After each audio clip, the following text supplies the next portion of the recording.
Two Kids and a Career is a production of Jill Devine Media. Jill, you and I are in Missouri. In our state tonight, when you and I go to bed, there are 1,500 children in our state that are legally available to be adopted through foster care. And if you don't believe me, because this might sound like that's a lot of kids, and across our country, the number is 120,000 kids who legally belong to the state that they're in and are available to be adopted. Oh, that makes my stomach turn a little bit. That's like a village. Evoke Creative is a proud sponsor of Two Kids and a Career. They help small business owners like me brand with purpose and market with intent. The ladies at Evoke Creative will help make your digital presence known.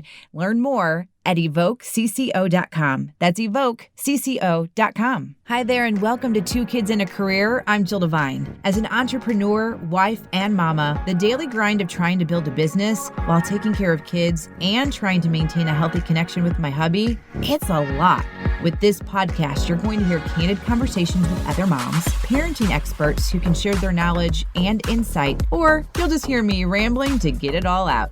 There's going to be tears, there's going to be laughter, but most importantly, there will be support. Take a listen and connect with me so we can grow and learn from one another. This is Two Kids and a Career.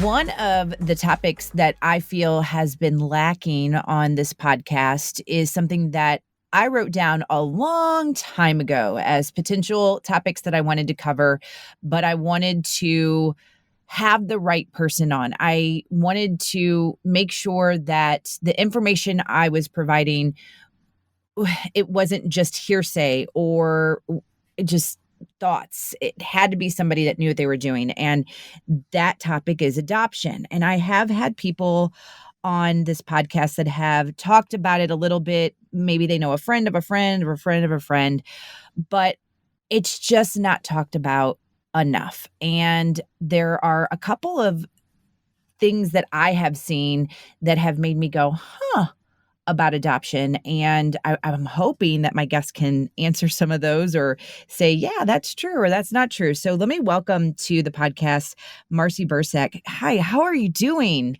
Jill, I feel like I'm a babbling mess. Like I'm on the other side of the headphones. Like my eyes are just tearing up because I'm so excited to talk about something that I'm so passionate about and something that I'm hopeful that your listeners are going to gain some great insights from.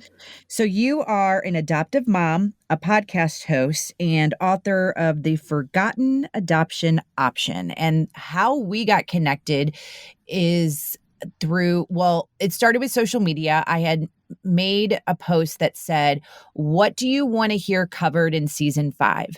And a girl that I went to junior high and high school with, her name is Jamie. Hi, Jamie. Hi, Jamie. She adopted and she had said adoption. And she specifically mentioned your name and said, this is the person that you need to get on. And of course, I have to do a little research and I did. And I was like, well, yeah, this sounds completely legit. Like she knows what she's doing. And then when I started reading some more, it made me realize like I have no clue about adoption because there's foster care adoption, there's foster care, there's adoption. I mean, I'm just kind of like, I don't even know where to begin.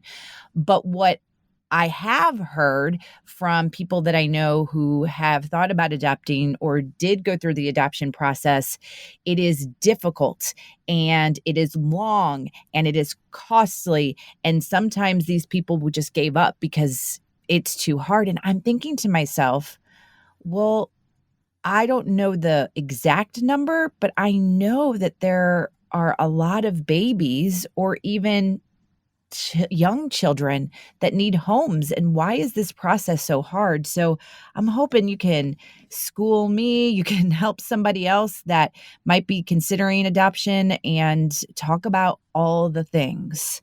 Yeah, I'm so happy to debunk some of those things and to demystify them from my own personal experience. I'll be really honest and tell you that I had the same sort of questions and was similarly confused. And it took me 5 years to figure that out. And that is part of what propelled me during the pandemic. I took a parenting class at my church and really just felt like I'm supposed to write down my story now. Like I'm in a pandemic. I usually have people in my home. They usually want to know how my husband and I did this. And we usually answer any and everything they want to talk about. And it's like a 2-hour thing and it's really informal. And it's the pandemic and we can't do that. And a neighbor who had just moved in, we both have small chihuahuas, and we saw each other in the morning one time, and she said, Marcy, can you tell me like how this adoption thing works? And I had this aha moment of, I actually need to write it down for you. And so my neighbor actually served as one of my editors. And I wrote the book to people just like her that had never figured out any of this stuff, because it's really hard to figure it out. And the process is so complicated. And so with that said, you mentioned that it's difficult, and you mentioned that there's not a lot of information out there. One of the things that I want to see long-term, Jill, is I want to see our states, like in the public education realm, I want to see us in high school learning about family expansion options. And like, we're talking like all the different ways you can add to your family size, right? Like, how cool if adoption and all these different ways to adopt could be mentioned when you were like a teenager, and maybe that's like so far from your mind at that point. But at the same time, like, you would be aware and informed of how to choose your future. For my family, my husband and I knew really early in our dating relationship that we wanted to choose adoption as our plan A. So I actually don't know if I can biologically conceive children. I've never tried. I just know that we really wanted to adopt, and that was driven. I had gone on several international missions trips to orphanages, and like, I knew in those moments that I was going to bring someone home. And on the other side of the coin, my husband, his paternal grandfather in the 1920s was orphaned in St. Louis. And Grandpa Sam had an older brother and an older sister, and they were both adopted. Grandpa Sam never was. And he was like around age 7. He would sleep in the back of grocery stores, work on farms. Like, he really had no family unit. Like, the siblings he had ended up moving out of state. And so my husband, as we kind of try to figure out, like, what are we going to do? Like, how do we mobilize our vision on adoption? And he said, Marcy, I think we should adopt kids in our own backyard. Like, Grandpa Sam, like, what if we could find Grandpa Sam and help him? And so as we started going through the process, one of our questions was, how many kids? And I come from a very large family, and my husband comes from a very small family. So he landed on 2. 2 is my max. And I was like, but I wanted a bus. Like, I was ready to 12 little girls in 2 straight lines. Like, I was ready to Madeline it, right? And he was like, 2. And so I spun it and said, okay, 2's fine, but I want to do siblings, because I came from a family of 4 kids, and I know that I would never have wanted to be separated from them. So to really just like, if there was one soundbite that people out there are like, I don't understand what adoption, like, what are all my choices? Okay, so here you go. You could adopt an infant, which this is like usually a small newly born child, through what is called infant adoption. It's a private program. You're going to spend out of pocket, on average, across the country, about $34,000 going through the process. And it might take you between 2 and 7 years. I have many friends that have done this. I have financially invested in them doing this. It's a great option if your heart is to maybe help a mother who is electing to terminate rights to her child. So that's one option, infant adoption. Okay. Another option is international adoption. International adoption is just like it sounds. It's children from other countries. They are a wide range of ages. You're going to spend out of pocket, between having to travel that country multiple times and paperwork and so on and so forth, $30,000 per child. And it can take you between 1 and 5 years. And this is data sharing from adopt.org, childwelfare.gov, adoptuskids.org, and davethomasfoundation.org. So these are like legitimate numbers that they've pulled to help understand this process. So you've got infant, you've got international adoption. And then this is where people get super confused, is there's foster care, adoption. And those 3 words like are really weird together. Like, foster care is like a thing, and then adoption is a thing. But when you do foster care adoption, it gets like really convoluted. So we have to break the words down. So we're going to start with foster care because that's how we get to the adoption piece. So foster care is intended to help children who need a safe and loving home, to have a temporary, safe and loving home outside of their biological family, while their primary caregivers, usually mom and or dad, whoever that is, need to work on some issues. And there usually was abuse or neglect that led to the children or child being taken out of their home environment. So foster care exists to temporarily help children have a place to be. So here's what happens. Children are in foster homes, and 50% of the time they reunify, which is like a fun term, meaning they go back to their biological families. So they go back. Like, the biological family was able to work on the things. The children are able to go back, and they can carry on their lives in a stronger, healthier way. But if you did the math, 50% is only half, right? So Mhm. half of the children do not go back to their biological family. So this doesn't mean like when a child goes into foster care, that very first time they aren't going back. Like it's over the time. So most kids spend time in foster care kind of peppered. Like my children, for instance, we met when my daughter was a week from being 3 years old and my son was 4. And this will sound astounding. We were their 7th home in that amount of time. And we were 7th because they kept going back and forth to biological family members.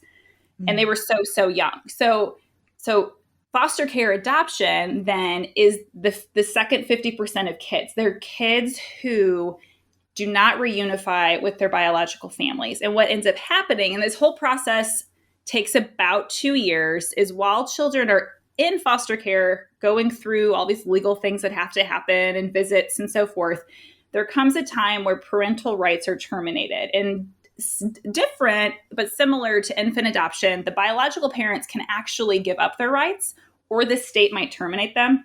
So those are like some things to be aware of. And when the rights are terminated, children are legally free to be adopted. And Jill, you and I are in Missouri. In our state tonight, when you and I go to bed, there are 1,500 children in our state that are legally available to be adopted through foster care. And if you don't believe me, because this might sound like that's a lot of kids, and across our country, the number is 120,000 kids who legally belong to the state that they're in and are available to be adopted. And just so everyone knows, you don't have to live in the same state as the child to adopt them. However, maybe you're like me and like you're privately thinking about these things, but you haven't told anyone, or you and your significant other haven't told anyone. What you can do right now is you can go to a website. It's called adoptuskids.org. And there is a database of pictures and short paragraphs for a lot of these children. So you can actually start looking at individual kids, sibling sets, what have you. You can search by ages. You can do all these things and see all these children that are ready and legally available to be adopted. Oh, that makes my stomach turn a little bit. Okay. It's a lot of kids. That's like a village. Yeah. I'm going to interrupt the conversation with Marcy for just a minute because I want to highlight one of the sponsors of the podcast, which happens to be Evoke Creative, something that we have talked a lot about in several episodes: social media, the power of it. Whether it's good or bad, it can have a major impact on you. And I know one thing now, being a business owner and promoting this podcast and promoting the website, JillDevine.com, which Evoke Creative designed for me, you want to make sure that what you put on social media is a true representation of what you do and what you offer.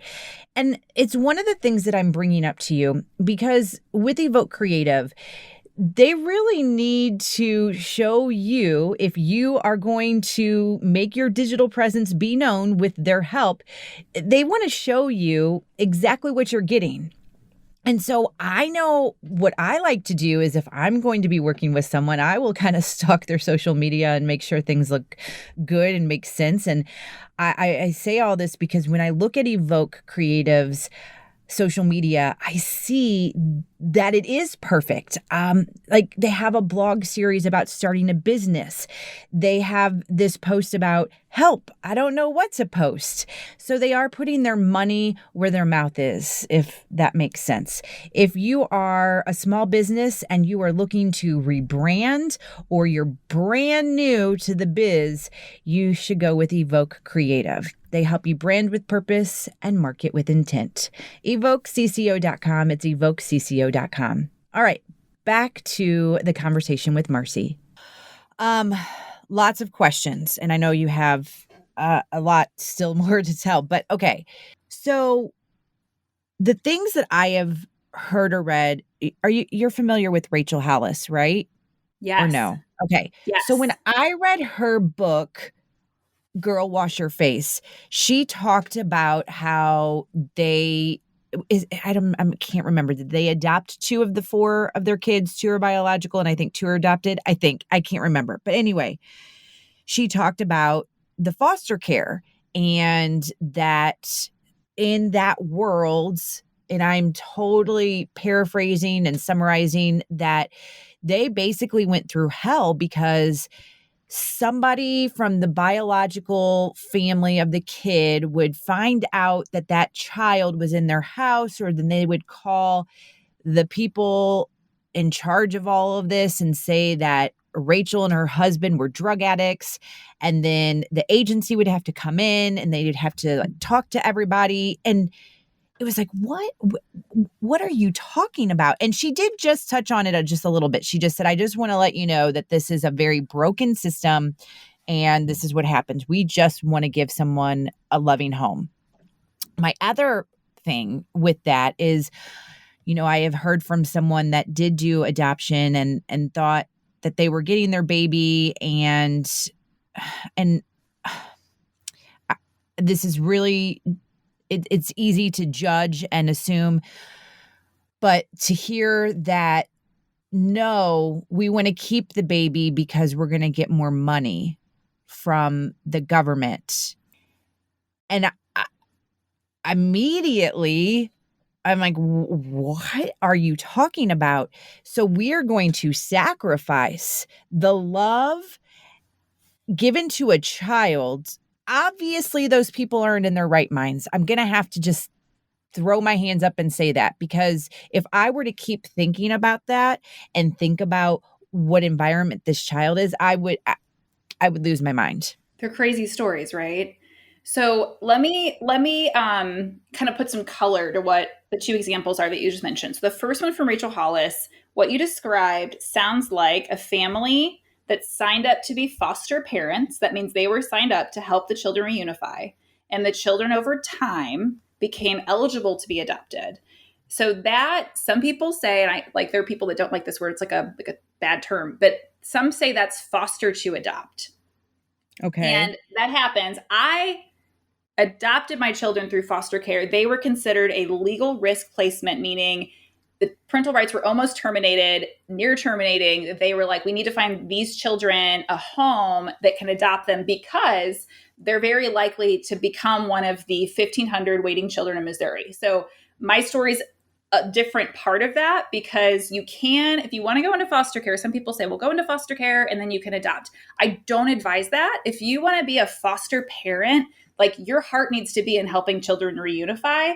And those children are not, quote, your long-term children until that happens. So my husband and I had to check our heart because we had only gotten a license to adopt through foster care.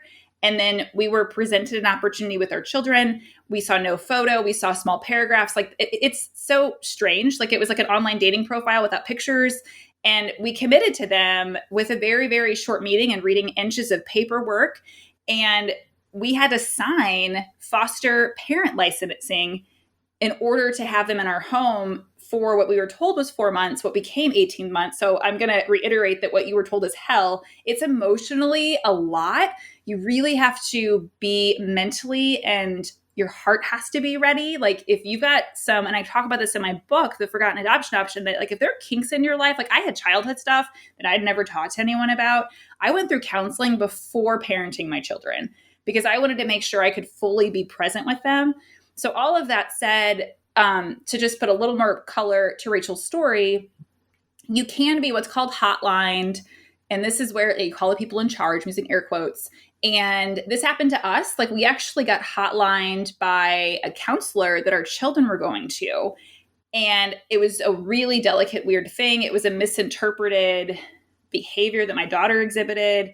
And I'll kind of like leave it at that because I really want to protect my children in that way. But we had to navigate someone's pointing fingers at us saying we were doing something. But equally, I have hotlined the biological family of my children because after a family visit, there were behaviors we saw and we're like, this isn't okay. So it goes both ways. And it's just kind of part of that paradigm. So you just have to be aware. And I mentioned this in my book too, that like, you are going to be hotlined. Like, if you're dealing with children in foster care, you are. And it doesn't matter like if you're doing the right thing. And I think we were in our situations, or if something's misconstrued, or like if you are abusing the children that you have in your care, like you are going to be hotlined. And it's just part of kind of the fishbowl that you live in, because you're under a lot of eyeballs when you're legally in limbo and you're not legally a forever family. Like it's just kind of part of the turf, for better, for worse.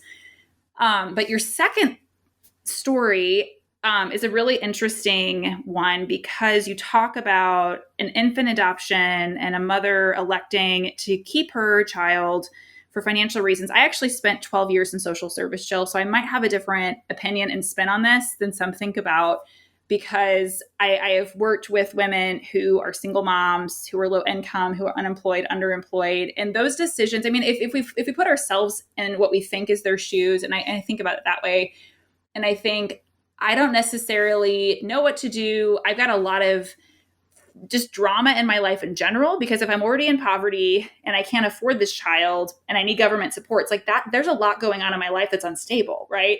And then on top of it, my family, who is likely in a similar situation to me, is informing my decision.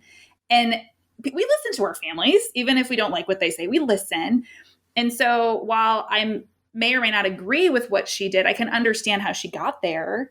And at the same time, like if I was having a biological child, whether it was my first or like a mom I know locally, it was her fifth, and she had to choose, I'm in poverty. Like I can't even keep my electric on. Do I put my fifth child up for adoption because I have my first four? Like those are not light decisions.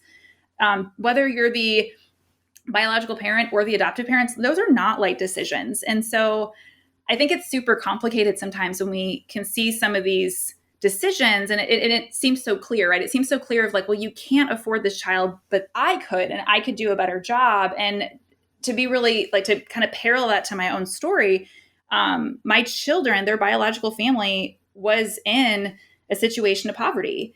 And there were times when in my head, Jill, I thought, this is so hard, because the opportunities, and this is before we knew that we legally had a court date set and the parental rights have been terminated. I knew that the life that my children would end up with would be different because of where they would grow up. But I also had to check my heart in that and realize you can have a life, a good life, regardless of your economics. Like right. you, it doesn't matter. Like there are a number of people that felt loved and don't know any better than what they grew up in. And so it's not an economics thing. It's not, well, I can afford to send you to this, or you can live in this better community or that. And like, while those things are true, I would question, like, is that really what makes a better family? My initial reaction was just that there's this baby. And again, I did say I'm judging and assuming, and that's, we all know what happens when you do that. But I just thought, why are you putting a price tag on a baby, this like innocent little being? And I don't know. They could be the most loving family ever. And like you said, if they're in poverty, it doesn't mean that they don't get to love. And I've never even thought about, the money and being able to buy all the things or provide all the things. I care about the love. That's me 100% across the board. Like, I just want these kiddos to be loved. Probably firsthand, like if you're in just the development of their brains at such a young age is so critical to who they become as adults. And that's what scares me. Right, because there are certain patterns that can be repeated, and and part of that's because of the environment you grow up in, and so it's hard, right? Because it's like, is there a line on when we question these things, and it just gets really complicated. But back to your point of like a price tag, if you think about Maslow's, and this is me coming from my social service heart, but like if you think of Maslow's hierarchy of needs, if the basic needs are food and shelter and love, and this mom is thinking, I need food and shelter and love, then for her, the financial gain, if you will, of being able to be fed, because I mean, that money's going to help her live her livelihood.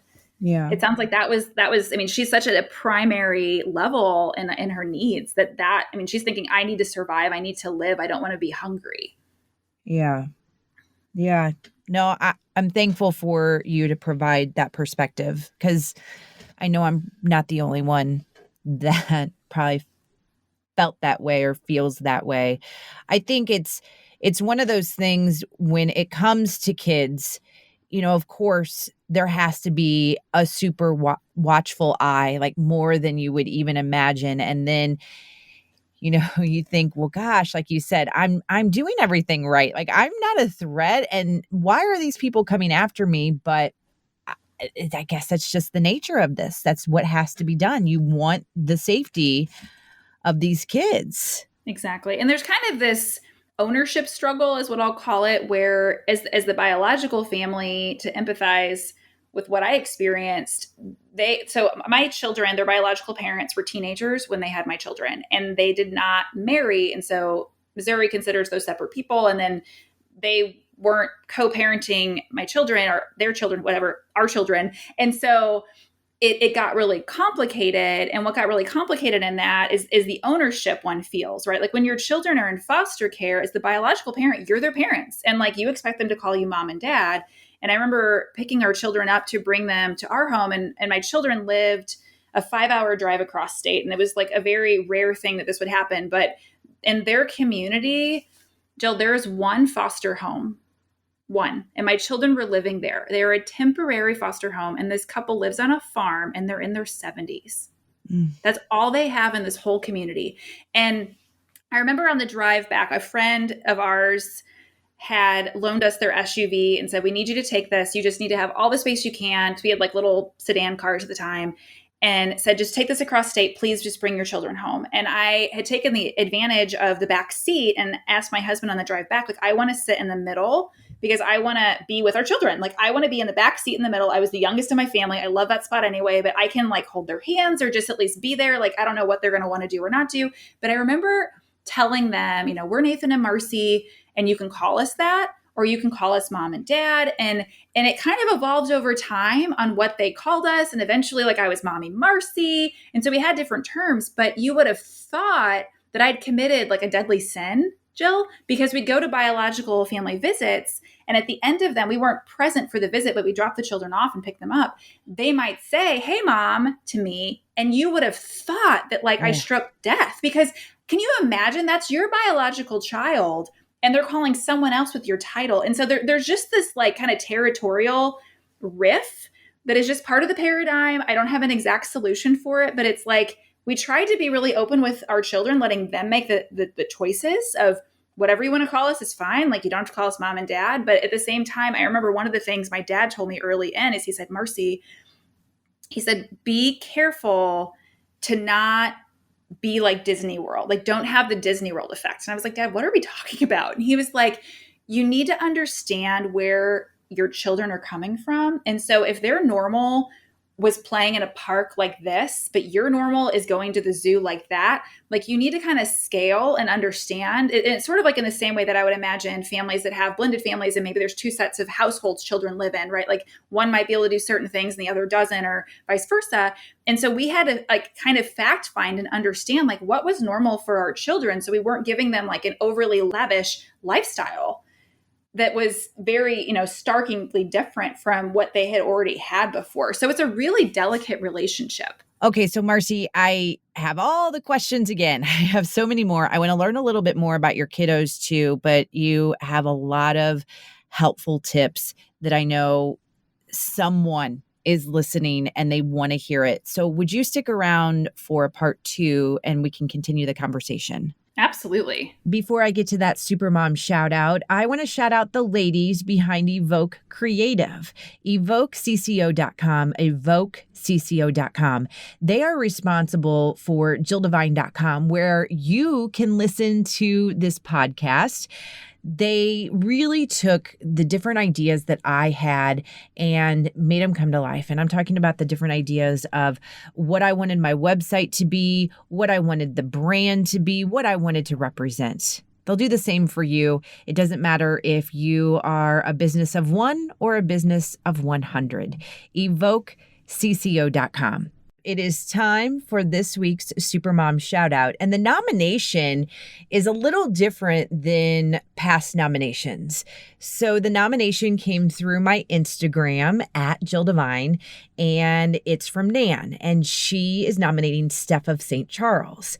She says, Steph is awesome and is a great mom. She's raised 2 of her own, and she's a grandma to 2. She's been a science teacher, so she has helped raise many more. And after a very helpful parenting assist last week with my own teenage girls, I told Steph she should write a book. She's a hoot, and I'm sure that her daughter Addie would second this one. Well, Nan had tagged Addie in the Instagram post, and Addie chimed in and said, I second this. My mom juggled being a young single mom with grace. She powered through college while raising me on her own, went on to finish her master's degree, and has had a 25-plus year career in the education field, all while managing to be an incredible mother to me and my sister, and a wonderful wife to my stepdad. She shows up for everyone in her life, for her family, her students, her friends, and her coworkers. She is amazing and so deserving of all the credit. I hope someday I'm half the mother she is. And then she said, #yay mama. Steph, I see you and I support you. If you have a Supermom nomination, all you have to do is email me, hello@jilldevine.com, or nominate her through my Instagram at Jill Devine or on Facebook, Jill Devine Media. However you want to do it, just tell me about that special mom in your life. And I would just be so honored to give her that shout out on an episode of 2 Kids and a Career. And speaking of 2 Kids and a Career, thank you for your support. Can I ask you to subscribe, rate, and review the podcast? So depending on how you're listening to this episode right now will depend on if you have the ability to rate and review. But if you do have the option, I would really appreciate it. It just helps get in the hands of others. So thank you so much, as always, for listening and for the support of 2 Kids and a Career.